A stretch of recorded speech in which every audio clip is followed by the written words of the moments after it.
একটুখানি পড়ি, আমি লুকের 23 থেকে পড়ছি, 23-35 লেখা আছে, জনতা আশেপাশে দাঁড়িয়ে সব দেখল।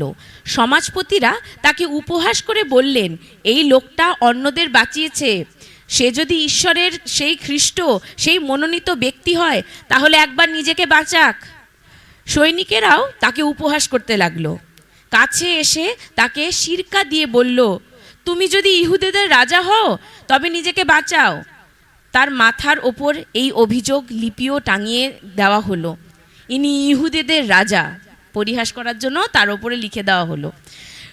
তারপর বলছে যে ক্রুশবিদ্ধ অপরাধীদের একজন তাকে উপহাস করে বললেন, তুমি না খ্রিস্ট, তাহলে নিজেকে এবং আমাদেরও উদ্ধার করো। কিন্তু অন্যজন তাকে ধমক দিয়ে বলল, তুমি কি ঈশ্বরকে ভয় করো না? তুমি ওরই মতো একই দণ্ড ভোগ করছো। আমাদের দণ্ড তো ন্যায্যই হয়েছে, আমরা আমাদের কাজের উপযুক্ত প্রতিফল পাচ্ছি, কিন্তু ইনি তো অপরাধ করেননি।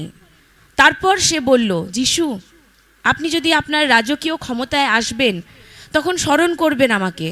যিশু তাকে বললেন, সত্যি আমি তোমাকে বলছি, আজই তুমি আমার সঙ্গে স্বর্গলোকে যাবে।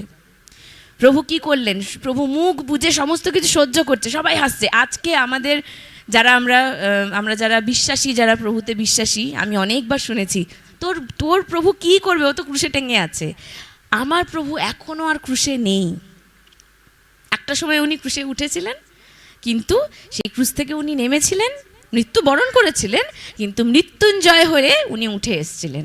আমরা সেই জন্য রোববার দিন সেলিব্রেট করি, তাই তো ইস্টার সানডে করে, হ্যাঁ, রেজারেকশন সানডে, যেই দিনকে ওনার পুনরুত্থান হয়েছিল। এখানে আমরা কি দেখতে পাচ্ছি? আমরা দেখছি যে এখানে বিভিন্ন রকম লোকজন আছে, যেমন এই দুনিয়ায় বিভিন্ন রকম লোকজন আছে। কেউ ঠাট্টা করবে, কেউ উপহাস করবে, যেহেতু তারা নিজে ক্ষমতা তাদের নেই, তারা কি করবে, যে ক্ষমতার জন্য ক্লেম করেছে তাকে হাসি উড়িয়ে, তার মজা করিয়ে মনে করে যে সে বিশাল বড় আমরা হয়ে যাই। আমরা অনেক সময় কিন্তু এরকমভাবে অন্য লোকেকে জাজ করে ফেলি। কিন্তু প্রভু কি বলেছেন? চুপচাপ প্রভু শুনছিলেন। দুটো চোরের মধ্যে একজন কি করলো? উপহাস করলো, তুমি যদি সত্যিই প্রভু তাহলে নিজেকেও বাঁচাও, আমাকেও বাঁচাও। আরেকজন কি বললো, তোর কি ঈশ্বরের ভয় নেই, যে আমাদের জন্য পাপের জন্য এখানে দাঁড়িয়ে আছে, আমার পাপের জন্য, তোমার পাপের জন্য, নিজের পাপের জন্য উনি ক্রুশে চড়েননি।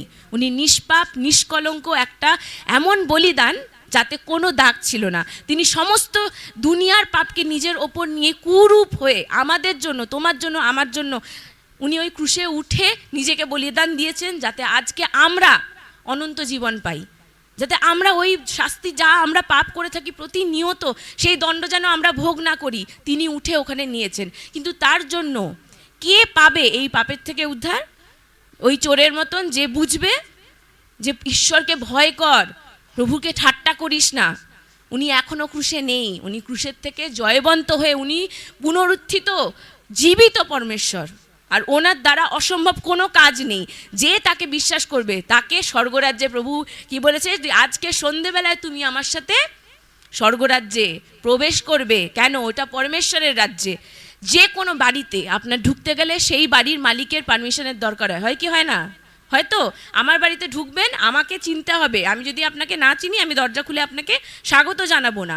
স্বর্গে ঢুকতে গেলে স্বর্গের রাজা, রাজ মহারাজ, স্বর্গে সমস্ত কি বলে, ঈশ্বরের ঈশ্বর পরমেশ্বর, তাকে চিনতে হবে।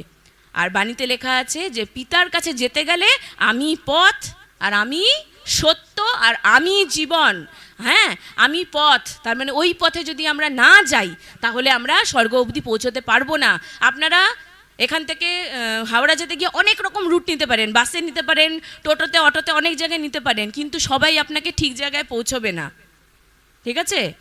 এখান থেকে কোন নাম্বার বাস যায়? 54, তাই তো? একদম ডাইরেক্ট হাওড়ায় গিয়ে দাঁড়ায়। তাহলে why not we go in the sure, যেটা আমি জানি ফর শিওর, এইটা গিয়ে ওই স্টপেজে যেখানে আমি যেতে চাই সেখানে দাঁড়াচ্ছি, আমি সেইখানে যাব না কেন? আমি সেই রাস্তা ধরবো না কেন? সঠিক রাস্তায় যাওয়া প্রভু যিশু দেখাচ্ছেন। আর আমাদেরকে এই চোরের মতন নিজের পাপ, নিজেকে আমরা নিজে কতটা ছোট সেইটা মনে রেখে সেই প্রভুর কাছে ঈশ্বরের ভয় মেনে তাকে বলতে হবে, হে প্রভু, তুমি তোমার রাজ্যে আমার কথা মনে করো। তখন প্রভু তোমাদের সবাইকে বলবেন, the Lord will tell you, Joel, Albert, because today you are going to enter heaven with me. because you know me, because you love me, my child, I am going to build a house for you in heaven where the streets are of gold. Right? Beautiful heaven. There's no pain, no sickness, no sorrow. He said that I will not allow one teardrop to come off your eyes. Why am I telling it in English? Because there are my children who does not understand Bangla বোঝে না, তাদের জন্য I have to give a little bit of English, right? So here the thief knew that the Lord is actually who he is. He realized it. He realized it. The thieves that were hanging behind Jesus, like beside Jesus, both sides, one of them realized that Jesus is the Lord of Lords, the King of Kings. That is why he said that, Lord, please remember me when in your kingdom. And the Lord said, tonight, is this evening, you are going to enter heaven with me. The one who realizes will go to heaven. The one who doesn't will not. তাই তো একদম পরিষ্কার কথা। তাই জন্য পরমেশ্বরকে আজকে আমরা বুঝতে যেন শিখি, আর যদি বুঝে গিয়ে থাকি, যদি জেনে গিয়ে থাকি, যদি ওনাকে চিনে গিয়ে থাকি, আর দেরি না করি। Praise the Lord.